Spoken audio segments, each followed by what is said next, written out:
All right, team, what's happening? We're doing a live Q&A. You know what happens when that happens? We get down.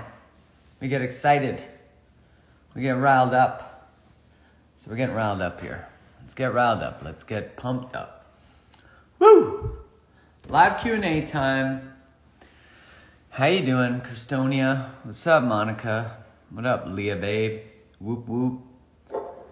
What's up, Ken? How great is this mug, by the way? My favorite emoji, the pumoji. What's up, Yo-Yo T? What's up, my sax? My sax, that's hard for me to say. Bonsoir, monreal, Katrina, hello. Samantha, Julie. What's going on, Nicole? All right, we're in it. We're doing it. So, Evolution Temple. I do have the questions, Veronica. It's happening. You submit them by a link in my bio, and then they end up here on this magical page that ends up in front of me. I don't pick them. They just come to me. I haven't even read them yet, and I'm pretty excited to do this. But I will answer this one. Am I just waking up? Why does everyone think that I'm just waking up all the time? Because my hair. I changed my hair. This is JBF hair. This is, this is the hair that looks like you just woke up. That's the style. It's the messy bedhead style. I think it's even a product, isn't it? Bedhead? Pretty sure it is. Okay. I have a new friend that's still married. New friend in quotations, but keeps saying it's not working between him and his wife. Do I stick around and see? Well, first off, he's way out of integrity with his relationship to even be saying that to you. And if he does that to his partner currently, he'll likely do that to you. Someone who is in that situation does not make other humans a bridge in their discomfort.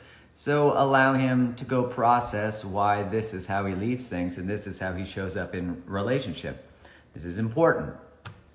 So that's what I would say. I'd say, no, you don't stick around. How the fuck long are you gonna stick around? For his breakup, then his divorce, it's not working out. Of course it's not working out. It's not working out with you either because he's got no integrity. Come on. That's what we got to get to. Okay. Question 1. I just got married, but I'm thinking about somebody else. Did I make a mistake? Did I marry the wrong person? Whew. Well, first off, I never really think of the thought of you marry the wrong person because in order to know that they're wrong, you have to marry them. And so then they become the right person that teaches you that it's the wrong person. And that's just a simple thing. So we just have to nip that in the old bud. Or butt, or whatever saying we might go with. I just got married and I'm thinking about someone else. Did I make a mistake? Well, listen, don't take what I'm about to say as you either made a mistake or you didn't. You're gonna have to process this and figure out what's best for you. You're thinking about someone else. Listen, when we're in relationship, sometimes other people come on our mind. Sometimes we think about other people. Sometimes we're attracted to other people.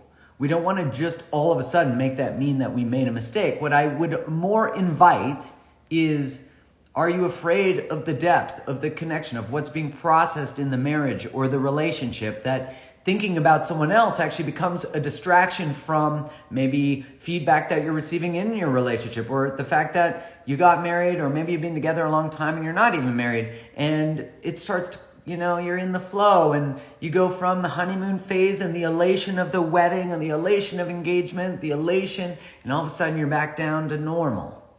And you're like, oh shit, this is just like this person's dependable and reliable. It's kind of boring.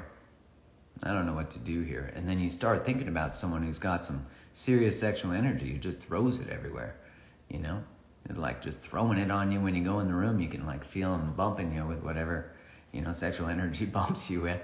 And you just start to think about that, right? Think about that when we're experiencing what we might consider. In the research, they talk about it that it's like the honeymoon phase lasts anywhere from 6 months to 3 years, and then you get into this space where you're in the fall from grace, as they call it, and your partner actually becomes a regular human being. They take shits, they fart, they get garlic breath. Before that, you'd let that stuff go, Well, not the shitting and the farting, but, like the fact that they actually do these things. We start to humanize them. And that's good, right? Because otherwise we're not grounded in the actual reality of human-to-human relationships, that they're messy, they're challenging.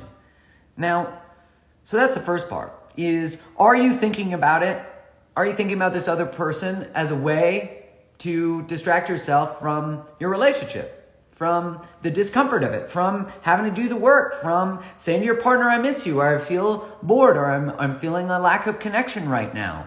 Instead of turning towards someone else and sharing that, turn towards your partner and share that. That's really important, that we turn towards our partner and share the things that we often turn towards our friends to share about them. We complain about them, but we never tell them that we're upset with something, or we're challenged by something, or we miss them. Instead, we tell our partner, oh, they're doing this, this, and this, and they don't ever think about me, or they don't ever prioritize me. Meanwhile, we're not telling them, right? We're not telling them these things.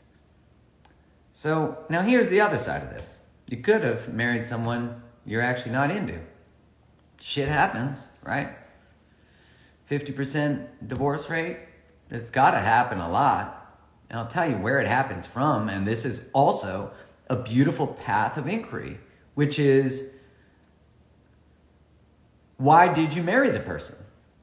Think about any relationship.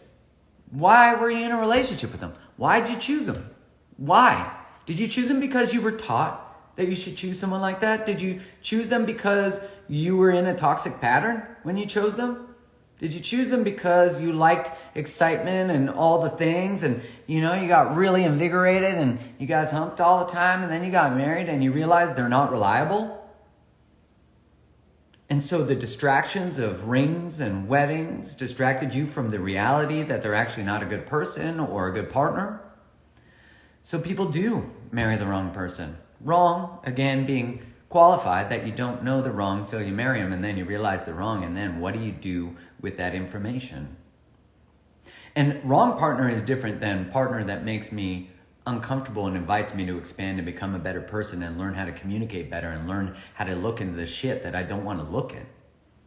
If you're willing to explore that, that's a totally different feeling, right? That's a different feeling. Like, you could ask yourself, am I wanting to leave because I'm afraid of what the work I have to do here, and I'm afraid of what I see within myself through their eyes, through the relationship? Am I hitting an upper limit in a skill set, communication, things like that? And if I am, then what? Then you got to dive into it. You got to get better. And then if you consume that information and you become better at communicating and you figure out how to develop deeper intimacy and attraction and all the things, then you might not want to be with them because they don't do the work, or maybe then there's not a connection. You're like, I did all the things and I still just can't put my finger on it. And you know what? Often people then spend their lives searching, right? They spend their lives searching for answers to give them an answer, anything but what they know to be true. If my intention in giving advice or just expressing something is to always keep people together, then I'm not giving you good advice. My advice always comes from, how do you find freedom, truth, liberation? And I don't mean freedom from relationship. I mean freedom from bullshit patterns. I mean freedom from upper limiting beliefs. I mean freedom from your painful patterns. Freedom from shitty communication that builds walls instead of bridges. That's the purpose of the work. It's not to keep you together. It's to make sure that if you're together, it's not a prison sentence. That if you're together, you're not together out of obligation. You're together because you want to be fucking together. Most of us are in relationship at the cost of ourselves, abandoning ourselves. And we can be in a relationship and wake up to that. It doesn't mean we have to leave it, but sometimes it means we have to leave it. And no matter what path you've taken or might take, there's no judgment. It's the necessary path. And you might look back sometimes. I've certainly done this. And I said, had I known this today, I would be totally different. I would have made a different choice then. I regret that I left too early, or I stayed too long, or that I da-da-da-da-da. But if you didn't leave too early or stay too long, you wouldn't know that answer. So you actually wouldn't know the very thing you are regretting today had you not actually done that thing. And so that is where you have to actually look towards your future and the moment today that says, okay, based on this information and this regret that I have, what will I do today? What will I create today? And then you start that. You start that. Because when we sit in these spaces of regret, we are hoping to redo a past moment, and you're missing all the moments that are currently in your life. This is why it's called Create the Love. It's not get lucky, find the love. It's not fall into love. As Alan Watts says, we talk about falling in love. Why are we not talking about rising in love? So that's question one. Question one, ask her, you got some questions to ask. You got some things to look in, and you'll find the answer. I have no doubt about that. Number two, are we ready? Number two, is it a red flag that my boyfriend of over 12 months refuses to post or tag me in anything on social media? We are in our 30s. If I have to ask him to post, I think that says something. I'm not going to lie to you. I think it is definitely a cautionary flag. Here's when it's a cautionary flag. It's a cautionary flag when they post about other shit. So they're like, here's that tiramisu I had. And then they're like, no, I don't post people on my social media. And then they post with their family. And then they're like, no, I just don't post partners. I just don't. Or when you tag them, they don't approve the tag. That's a huge red flag. Woo! That's the biggest red flag. So is it a red flag? Not always. I know some people on social media who are just very private and they don't even really engage in social media. But when someone actually has social media and is not willing to post about us, I think the best thing you can do here, because I never want to make assumptions, is that you could say, hey, and I'm guessing that you already have, because you're sending this question to me. So by the time a question like this gets to me, and we're sort of like, ooh, should I ask this? How should I ask it? Bada, bada, bada. So I would say, hey, listen, I noticed that that you had never post about us. And I want to first acknowledge how that makes me feel. It makes me feel like I'm not important to you, that you're afraid to share me and share the world about me. I was dating a woman who never posted about me on social media. Like, we'd go do this hike, and then, I'd take a picture of her, or together, but of her, and then she'd post a picture of her doing the hike without me. And never tagged me or anything. And look, the writing was on the wall. It was obvious. She just got out of a relationship. She probably didn't want her ex to see that she was with someone else doing this thing. And I remember being very hurt about it. But I remember when I brought it up, or when our relationship ended, I made a rule that I will never be in a relationship with anyone that does not celebrate me. I'll never be in a relationship with anyone that doesn't celebrate me. And so that became the learning for me, is I wasn't tolerating all the bullshit reasons that people give. Like, I only post baked goods and my family, like that kind of shit. Like, you can feel it in your body. I knew it. It was like all the shit was adding up. It wasn't like some mystery just came alive. We feel it somatically. We feel it in our intuition, in our body. And then we bring it up to them and they give some bullshit excuse.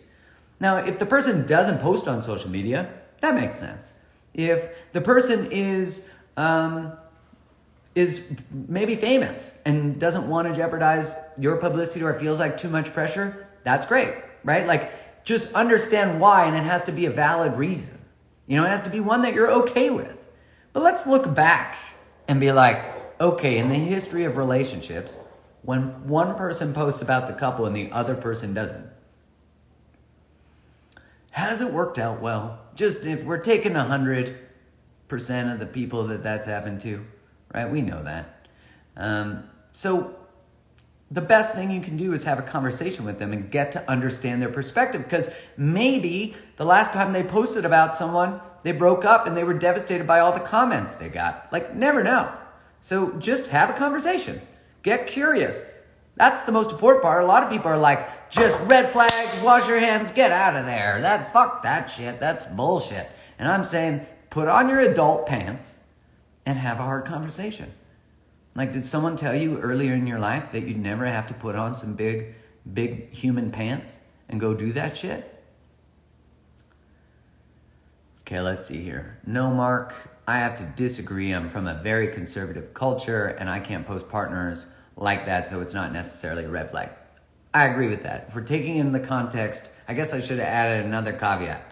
If you're from a very religious or conservative / likely both culture, then you can't post about it because of safety. But I'm going to just make an assumption that if this person is asking the question, which is what I'm answering, they are not part of that because they would have brought that into the context of it. So if you are from a culture or religion that doesn't celebrate dating and love, which is a lot of them, unfortunately, that you're considered unpure if you're in relationship with other people, like if you're dating, someone might have touched your titty in your life, all of a sudden you're, oh God, wash your hands of that.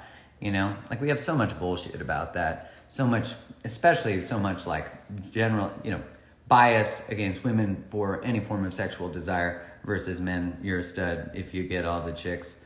Yeah, that's a whole other conversation. And let me just have a drink of my coffee for a second. Do you think this mug would be approved in the church? Probably. All right, you ready? We're gonna do it. Where can you find the adult pants for the adults that can't find them? God, don't you just want to be like, just fall into these pants. Just try them out. See how they feel. Like if you just put these pants on for a second, you might actually be able to talk and communicate and stop lying, right? Wouldn't that be great? That'd be fucking awesome. I agree. Let's find that pair of pants. I think that pair of pants is called telling them the truth about who they are. That pair of pants is inviting them to actually face the truth of who they are and have consequences for it. So if you have good boundaries, that is inviting someone to step into their adult pants. If someone speaks to you in a poor way, that's you inviting them to step into their adult pants when you say, I will not tolerate that. You can put adult pants on you can put them in front of other people, they got to decide to put them on. But when you're wearing your adult pants, only adult pants around. All right. Question 3. Oh, we're getting into some attachment here. How do I connect with a man with an avoidant attachment style? We're dating and in the early days of a relationship forming. Yes, I think it's worth it. Well, first off, I want to say that I found one of the most genius people in attachment style, Sylvie. I'm going to try to say her last name in the Armenian, Holkashin. But you know her as Sylvie Kokashin if you pronounce it like I do, because I can't do that rolling HR thing. Anyways, she's created a course on attachment with me. She's the teacher. She's incredible. She's going to be teaching how do you navigate your attachment style? How do you heal your attachment style? How do you date people with other attachment styles? But let's get into this. How do I connect? And that launches in September. You're going to see the opportunity to sign up. It's going to be fucking unbelievable. She's one of the best teachers in the world at that shit. I'm excited. How do I connect with a man with an avoidant attachment style? We're dating and in the early days of relationship forming. So for those of you who might not know attachment style, attachment is a radar, basically looking at the safety and security of your relationships. And there's her name. You can see it right there, Sylvie Holkashin. She's gonna be like, that was the worst pronunciation ever. But I'm trying. That's what I'm trying to do. I'm not trying to be disrespectful. I'm trying to be respectful. Okay, so attachment style is basically the safety and security. It's a radar system that's like, yo, is this relationship safe and secure?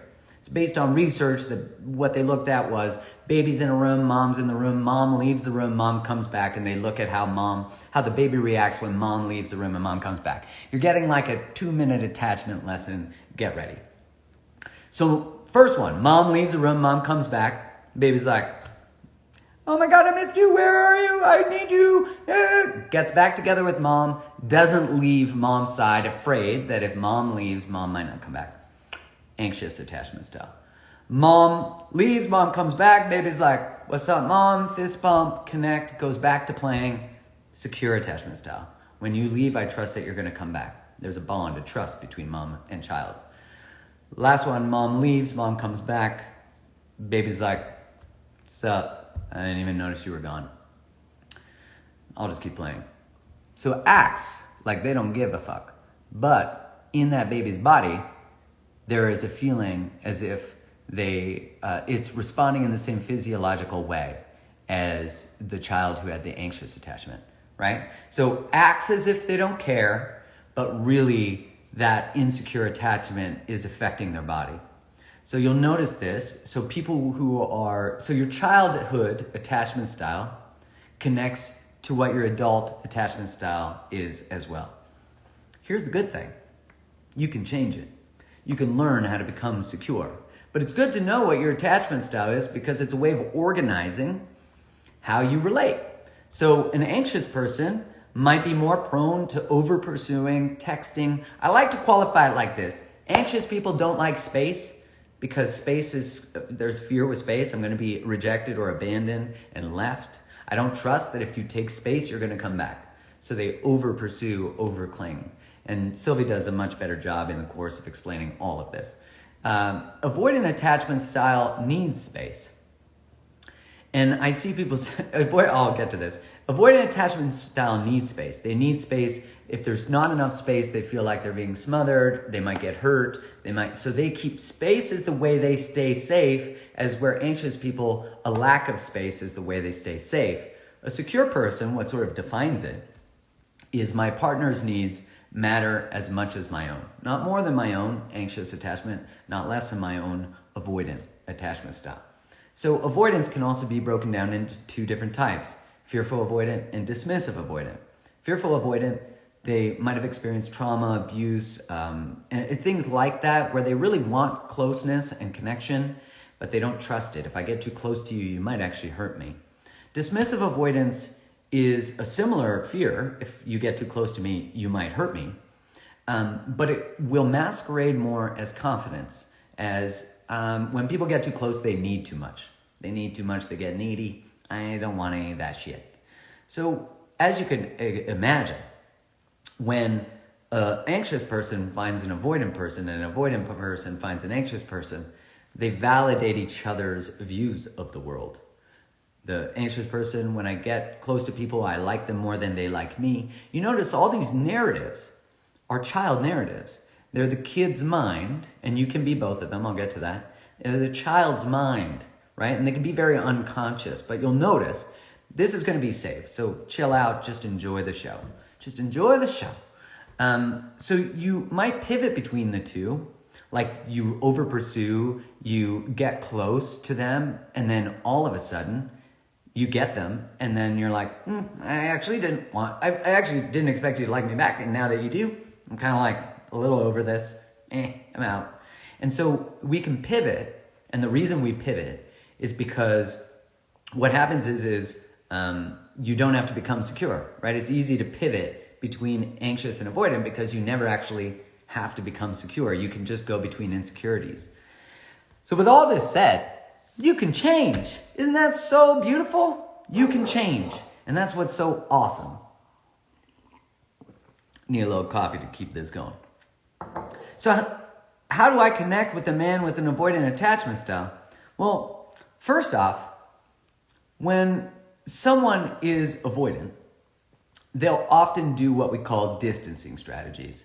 So they'll say, yeah, I had fun on a second date, but I'm not sure about the third yet. Like they say little things that are about creating distance. Like they want a relationship, they want all of this stuff, and then, sorry, hold on, I'm just getting that out. They want a relationship, they want all the things, but then what happens is they get close and then they might say, I'm actually not looking for anything serious. So just so you know, I'm just not looking for anything serious. And so they use these little strategies to create distance. Now, for anxious people or a regular person dating an avoidant person, it's important that you invite them towards, but you don't take away the space.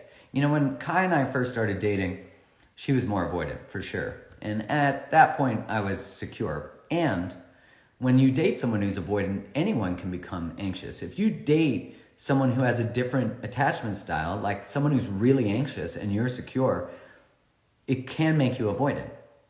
So just know that you can change your attachment style based on experience. You can get really hurt in a relationship and all of a sudden become hyper avoidant.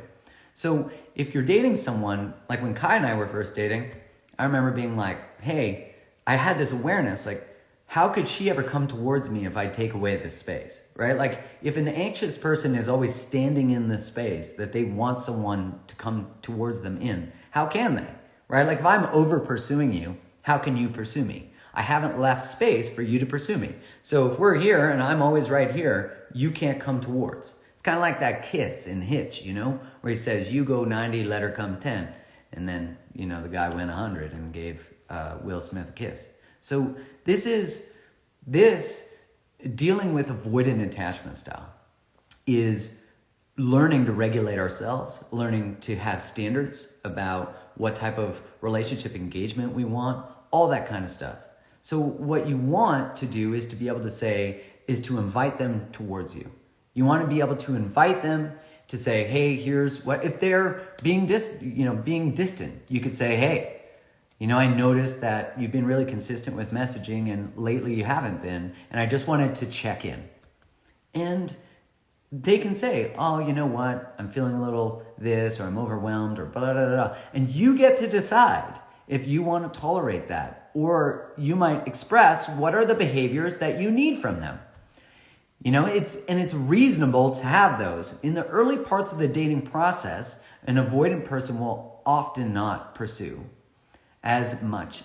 If you give space and you actually stay in your own lane, it invites them to step into a space of security as well and come towards you. Now, look, I'm not going to lie. Dating avoidant people, if you are avoidant, being avoidant is about learning how to come towards.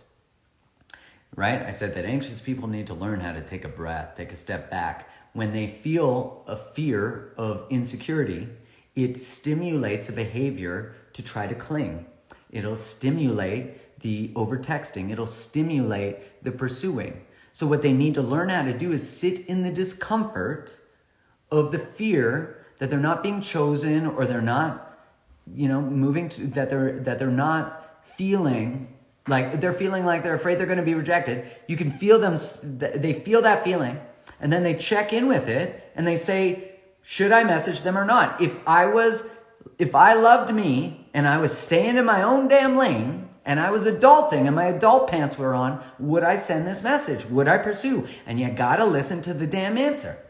And as you do that, you learn to increase your tolerance for the discomfort you're experiencing, which is likely a discomfort you've never learned how to sat in, likely from childhood. So the only way I knew how to get out of this feeling was to go try to repair with mom, to go try to chase this person, to try to get connection, maybe to pursue someone else too, right? Like to try to get this feeling to not feel the way it does. So instead of actually creating security in myself, and creating security by the choices I'm making, I'm trying to get someone else to give me security. If you're dating, trying to get someone else to give you security and safety, you'll pursue people who often won't give it to you. And even if they gave it to you, you'd be like, I don't want it. Because you got to learn how to create it from here. Someone can remind us that we're worthy of safety and love, and I've certainly experienced that. But I still have to learn how to create it. Again, create the love, not fall into the love by accident, become it. It's like create it. Great relationships don't just happen, we create them. So if someone's avoidant, the other side is important. We often run from people that want to love us. We often run from people that care. We often run from people who tell us that they care. Maybe because we don't believe them.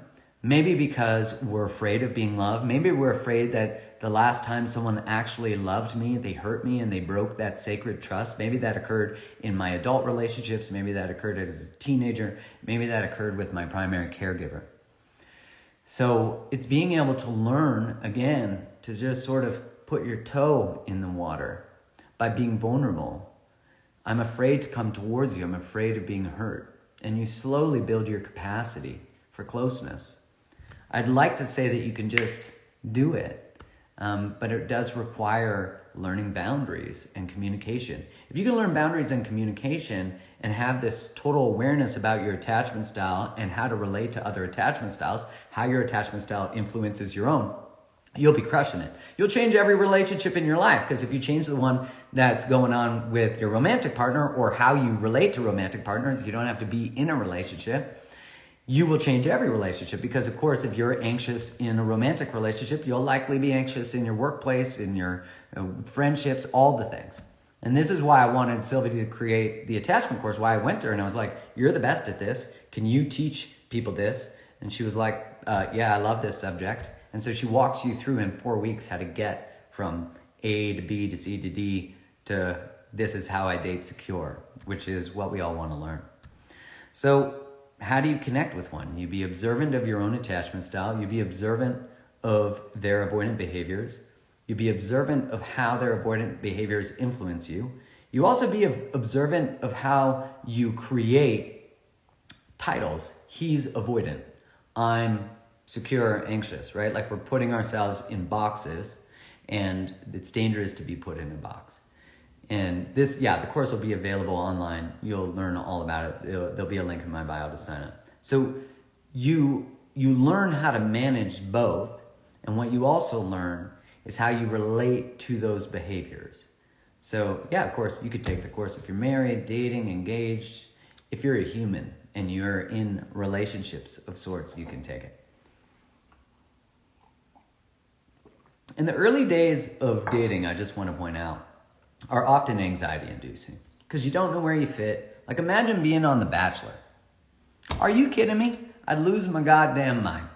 You're on The Bachelor, or is it The Bachelorette? Yeah, you got 25 other dudes trying to get with the person, and you're like, I'm feeling anxious. I'm like, regular people go crazy on that show. Why would they go crazy? Of course, because they're competing with 25 other people, and they keep around like 20 of them. And you know, from a casting perspective, they also cast some crazy trains, right? Like they cast people who are dramatic for the show, of course. And I'm sure they do that. What do they call it? Evil editing, because they want to make it look like there's more drama than there is. Yeah, exactly. That's television for you. All right, you ready for question 4? By our 4th date, I felt anxiously attached. We're in an attachment train here. By our 4th date, I felt anxiously attached. I asked to DTR. I never heard this. Define the relationship. Right away, but I was rushing to make it official. He said he was still figuring it out. He was still figuring out what he wants, so I ended things out of a need to calm my anxiety. Oh, we're getting very interesting. Can I reach out to apologize and try dating again? Who here has ever ended a relationship early or ended one just hoping that they would pursue you back or fight for it, or because you were afraid they might reject you? And you tried to, like, who here? I see that's me. Just me and Gen X, just us two. Whole relationship, space of education. Okay, we got some others here. I like these hands up. Let's get them up. Let's get them up. Because we're not alone in this. We all make these mistakes. But what are they? They're windows of opportunity to learn. Where did your anxious or your attachment style influence where you didn't let love in or you pushed love away? Right? Think about how many times in our lives we push away love or don't let it in because we have wounds, right? And the way we respond to our wounds, it's to protect us, right? It's to protect me. Everything I do, communication-wise, relationally, push away, pull close, over pursue, get rid of, all of the things are to protect me from being hurt. They come from a beautiful place. They come from a really beautiful place. But what they do is in protecting ourselves from being hurt in a non-constructive way, because we haven't learned boundaries and communication and to stand in our fucking power. And because we haven't learned how to do that, the only mechanism we know is what we learned from our parents, what we learned from observing, what we learned from society, culture, movies, all these things. And so as we're doing this, as I'm like pushing you away, and then I realize I should have never done that, there's wisdom in that. There's wisdom in that. There's wisdom in the feeling that came right before I pushed them away. There's wisdom in the over pursuing that makes someone run. Instead, we go, I wish I hadn't done that. And then we say, oh, I'm still too much. I'm too much. I get close to people and they just run. And that's not true. It's just that when you are afraid someone runs, you get too close. But it's not because you're too much. It just means you're too close. It just means that your pain, whether you're running away or running towards, your pain is actually the energetic that is coming towards them. The need to be saved is what's taking away the space. So if I was dating you and I came to you with this need to be saved and need to be loved and need to choose, and I came to you with this energy, would you want it? No, because I'd be making you in charge of healing me, of saving me, of fixing this feeling. And this is what codependency also is rooted in, right? One person needs to save and the other person needs saving. And so we both get stuck in our patterns, in our identities. And you think about even the running away. Well, if I'm running away from love and I'm avoidant, that oddly has been coded as attraction and self-worth, right? So it might make someone else over pursue. But here's the thing. If you're someone of high self-worth and you're in your own lane and you're wearing your adult pants, someone running from you, you're like, run. That's fine, because I'm not going to chase what's not meant to be. You know, there's a great quote that is, I want to remember the author, but it is, what is meant for me will never miss me, and what misses me was never meant for me. That is a quote of security. That is secure attachment right there. So if you want to know the secret, it's not a secret. It's simple. Stay in your own space. Get to know yourself. Two humans. This person's like, I gotta run. And you're like, okay, cool, because I got me. This person's like, hey, I'm coming towards. And you're like, this is what I need. I need this space because this is who I am. This is my sovereignty. This is the delineation of who I am as a human being. So even with someone who over pursues, there's still an ability to say, take a breath. I'm not going anywhere. I'm really digging getting to know you. But you're actually, you're being a little intense for me right now. And I just need to share that, but I still care about you and I'm still interested, right? So I'm like creating security and safety.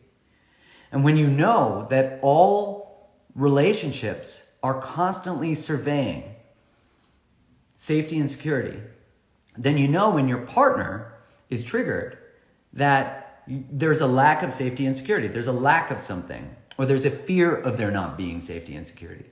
The quote is, what is meant for me will never miss me, and what misses me was never meant for me. Make that a tattoo. I didn't write it. Someone else did. I can't remember her name right now. Vanya, Afana. Someone Google it and hook us up. So, listen, by our fourth date, I felt anxiously attached. I asked to DTR, define the relationship. I love young people acronyms. Right away, but I was rushing to make it official. So that's the thing. We try to define. Ooh, this is good. We try to define the relationship when we're anxious. And I'll explain this. This is really important to understand. And Sylvie goes into this into the attachment course. She crushes it on a much deeper level. But I'm going to give you a real simple thing.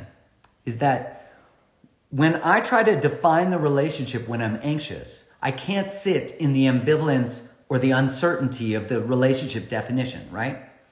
I can't sit in it. And because I can't sit in it, what happens to me is that I want to cling. I want to go over pursue. I want to go get that person. But what I'm doing is I want to get security. So because I feel insecure and I don't know how to sit in this space and I'm about to act too soon, I'm acting too soon because I don't know how to sit in this energy. I need to learn how to increase my capacity for this energy. And then if I go and I try to DTR, define the relationship, I'm acting too soon. I'm leaving my own body. I'm betraying my truth myself because I actually haven't even decided if they're a good fit yet. I don't actually even know, but I'm more afraid of losing them than I am of making a discerning choice about whether they're a good fit. So I leave my own discernment and I leave my own self to define the relationship because what I ultimately need is security. But do you notice this is really, really important? What I'm doing is I'm meeting a need for security with a want, I need to define the relationship. You see people do this all the time, especially if a relationship starts and is energized in that. They get engaged. I need security. Meanwhile, you're like texting other people. I don't feel safe with you. You've cheated on me. I've caught you on camera, but you just gaslit me on that. I don't trust myself. Let's get and then they buy you a gift because you're like, oh, yeah, I don't feel safe. I noticed this on your phone. And then they're like, I got you a ring. Like, I just want to be with you. And you're like, oh, amazing, a ring. Let me meet my need for security and safety with a want, a ring.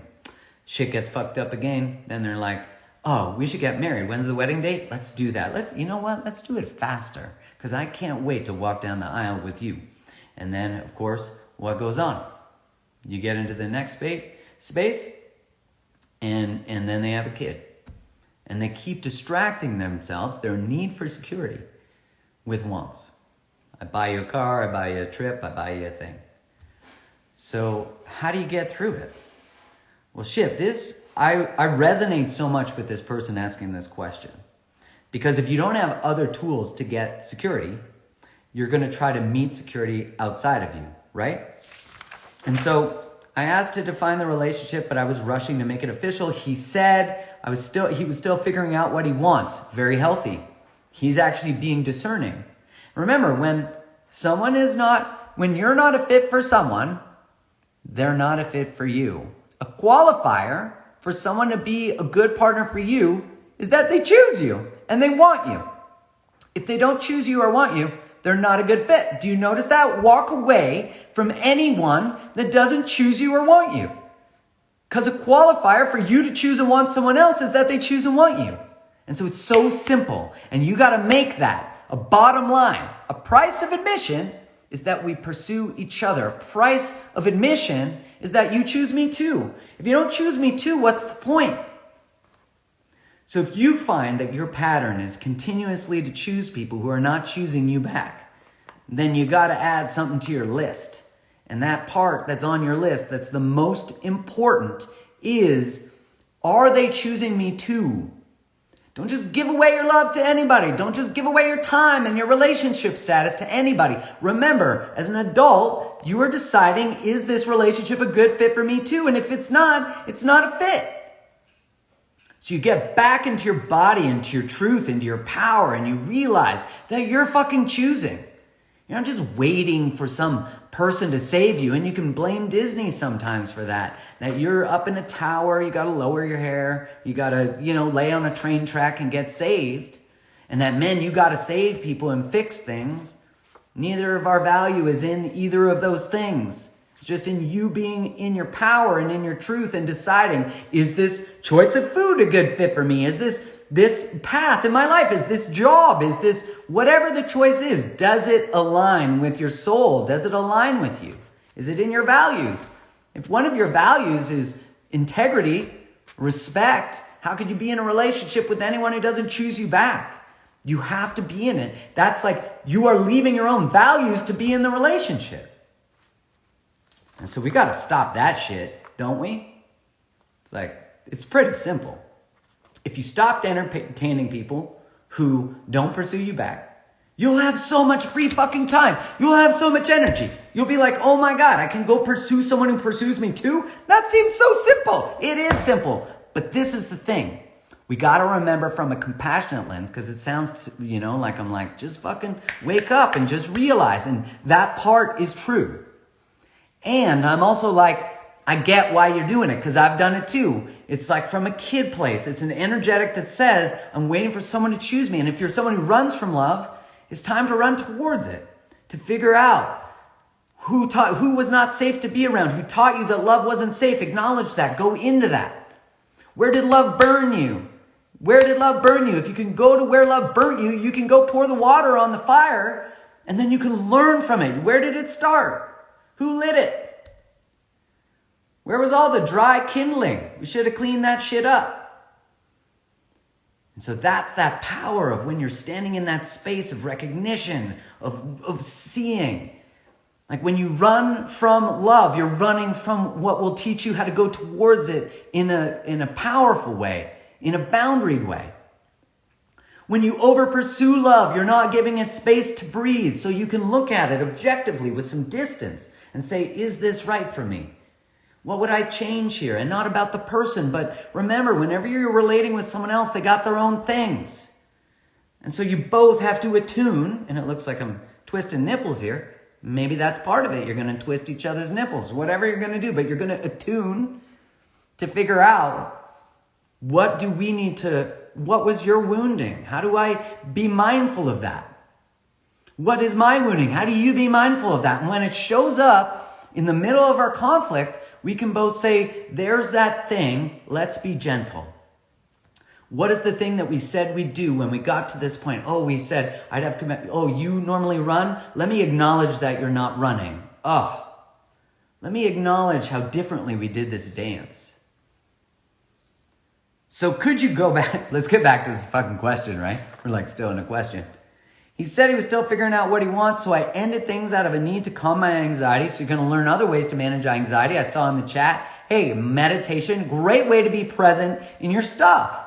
Because you got to learn how to be in your body. And if you're someone who's like, I don't meditate, I don't have time. You know, there's that saying, if you say I don't have time, try replacing it with it's not a priority. And whenever anyone says, hey, I don't meditate, it's too much, I can't sit still, the answer's in that statement. The answer's in that statement. You say I can't, you won't, because there's something in there that you got to learn to sit through. And that's the beauty of it, because if you can sit with your own stuff, you learn how to sit with it. And then you're not trying to get someone else to sit with it for the first time. But let's be honest, you don't want them to actually, as soon as they get near it, you'll run or you'll shut down because you haven't explored it yourself. So you have to learn to sit with it. And what you do is you create more space within your body, more space within your somatic response. Somatic experiencing is a great form of therapy. And it's about learning to navigate the attunement of your nervous system. So important. All right. Number 5. Oh, wait, I didn't even answer the full question. I ended things out of need to calm my anxiety. Can I reach out to apologize and try dating again? Shit, I can't believe I didn't answer that. Hell yes, you can. You should. Because that's you taking responsibility for how you showed up and seeking to repair. Here's my one qualifier for this. And it is whatever the other person's response is when you reach back out to re-engage and apologize for how you showed up. Remember that you're apologizing and taking responsibility not to get them back, but to take ownership over yourself and how you show up in your life. Because if you go back into this and you say, I'm going to apologize and I'm going to ask to date again. And if he says, I'm not interested or I'm dating someone else, you might go down the shame train, right? Into the tunnel of shame and be like, oh, had I just not done that, then I wouldn't have. And now I asked and now I feel dumb. And what am I going to do? You're going to fucking high five yourself because you just fucking crushed it. You just changed the pattern. You just went and tried to repair. You did repair. And the reason you say the words is to hear your own voice, not to hear their answer to it. Because the victory is in the process, not the outcome. It's in the process. It's in who you just became by sharing your truth. And who you just became by sharing your truth is a badass MF. And so you should high five yourself. You should maybe touch yourself. You should do something that celebrates, woo, I'm winning. I crushed it. Twist some nipples, you know. And if you're seeing that separately from the previous, I said it earlier, and it's in comedy, they call it a callback. But if you weren't here for the previous joke, then joke's on me, I guess, right? Number 5, do you believe in twin flames?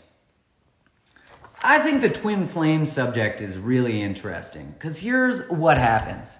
Someone goes, but they're my twin flame. And meanwhile, this person's a total dink. They're not even kind. They're not pursuing you, but you have this underlying connection that you both talk about, but nothing's actually fucking happening. Listen, I believe in soulmates, but they don't have to be romantic. They can be all the things. My dog Carl's a soulmate. you know? But the more important thing is, what are they teaching you? Twin flames is more of a spiritual term that says we're sort of two souls that we are meant to be together in this lifetime, as opposed to a twin flame might be the one who teaches you to finally choose yourself, to stop waiting around, to stop believing in fairy tale bullshit so you can get into the real world. Which is not to say that you can't have a beautiful, loving, amazing fairy tale-like relationship, but you're not going to get that while you're sitting around on your fucking ass waiting for a twin flame because some psychic told you that your twin flame is some person whose name starts with an R that you met when you were 4, and it validated every one of your beliefs and all your wounds that says I got to keep chasing this. It does sound hokey. I haven't heard the word hokey in a long time. It's hokey pokey. No, it's not hokey pokey. That didn't go together. But it's hokey because hokey pokey doesn't go well. It's not the same. Yeah, words matter. So do I believe in twin flames? No. I believe that people wake you up to shit. So if you're a twin flame, if you want to call it a twin flame that freed your soul because your soul desperately needed them to choose yours, like Kylie is for sure a soulmate of mine, 100%. I don't even know how many times we hung out in different lifetimes. But it's epic, and I love it. But I also am not like, hey, if for some reason, because I can't predict the future, we are not together, I will still love her. I will not be in love with the story so much that I can't see the one that's unfolding. And that's the problem, is we fall in love with stories and we don't pay attention to the truth. We fall in love with fairy tale ideas when we're not seeing what's actually in front of us. And when you're not paying attention to what's actually in front of you, you're not connected to the truth. And as they say, the truth shall set you free. And so when you can pay attention to the truth, like, this might be my soulmate, but what is their actual lesson for me? If I was really paying attention, if I really wanted to acknowledge a thing I'm afraid to acknowledge, what are they actually teaching me? And that's the truth. You could ask that about anything in your life. What am I afraid is the actual truth here? What is the actual path that I don't want to acknowledge is the way through this?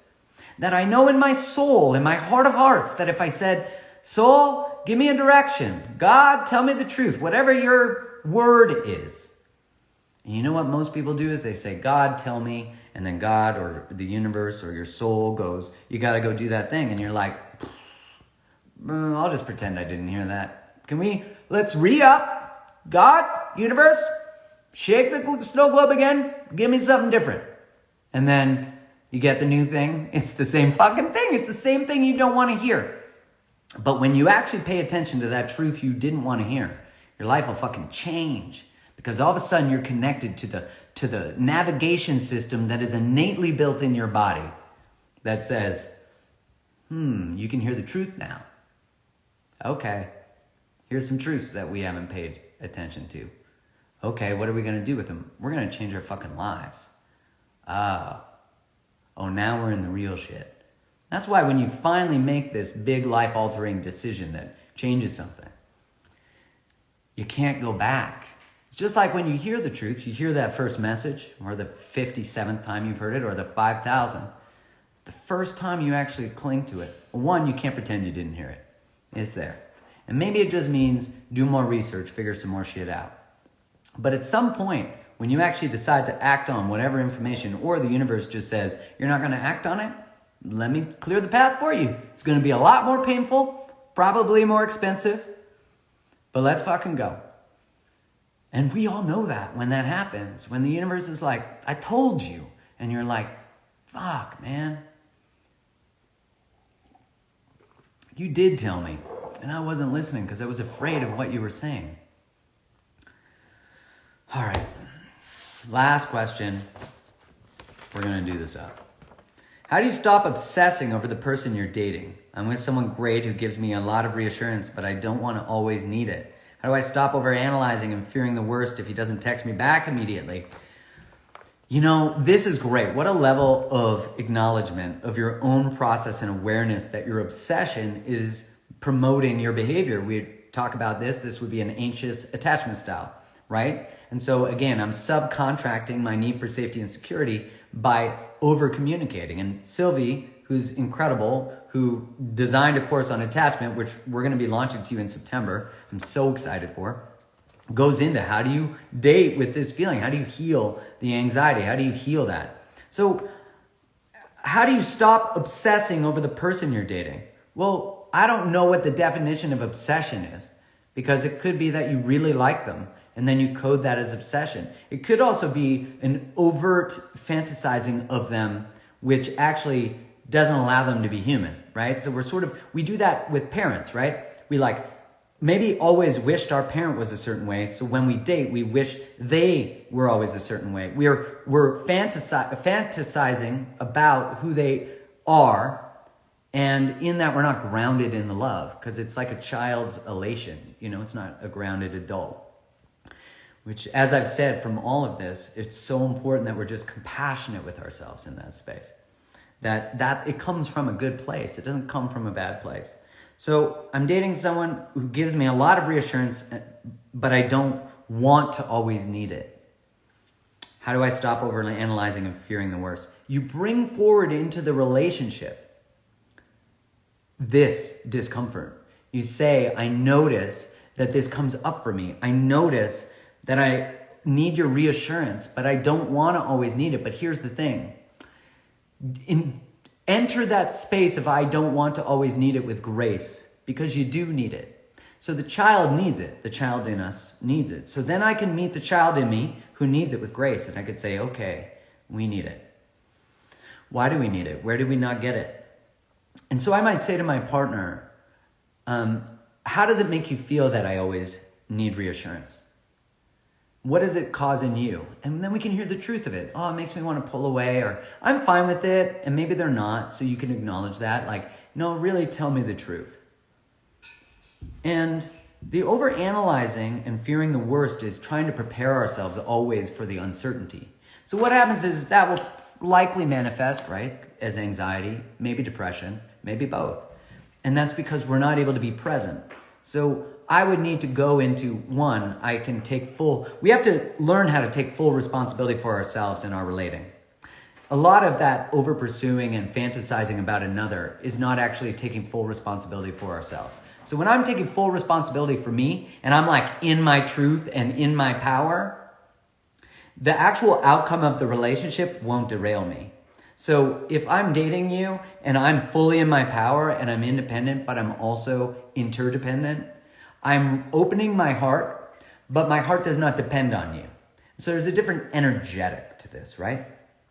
And so how do I stop the over pursuing? You got to bring the insecurity to the relationship so you and the partner are turning towards it. You would also likely want to find where the original wounding was. You don't have to, right? You don't have to, but I think what it does is it allows you to at least have maybe a little more compassion. So simply put, it's likely that anxious, overanalyzing, fearing the worst is protecting you from an outcome of a relationship that you might have had with a family member, a parent, someone in a position of power, a former relationship. So we're overactive, trying to protect from a future we don't want, often creating the future that we don't want, right? If I'm anxiously over pursuing because I'm afraid of being rejected, or I'm constantly jealous and pushing my partner away because I'm afraid of being cheated on, we likely create it, which is not our fault, right? It's not our fault. It's that we learned somewhere we're desperately trying to protect ourselves from feeling something. So what we need to do is go into the feeling. You want to go into the feeling. And you want to understand where it comes from, and you want to sit with it. And you want to get to know it, and you want to love it, and you want to cry about it. And maybe you want to let out rage and anger. Boxing's great for that. You might want to see a therapist. You might want to see a coach.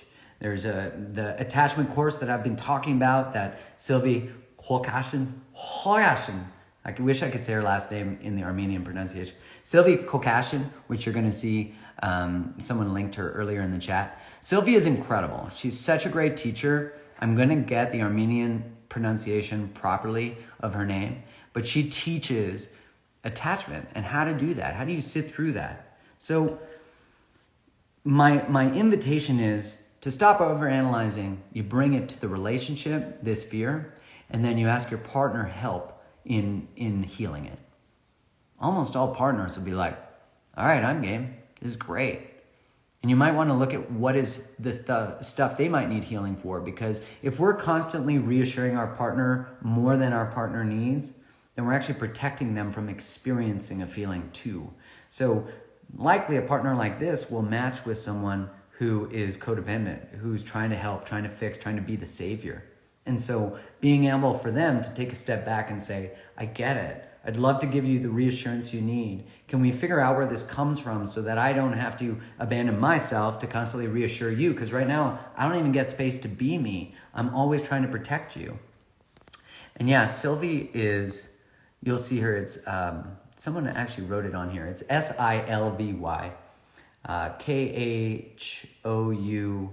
Khoucassian. I'm trying to spell it in my brain. But we'll make sure we link it in the bio of this live, and you're going to get to see more about her. She's incredible. So with all that said, that was a lot of fun. I love all of you. This is going to be saved. You can check it out, share it with your friends. There we go. Someone linked Sylvie right here. And I can't wait for you to see this course and to keep having these chats. Much love.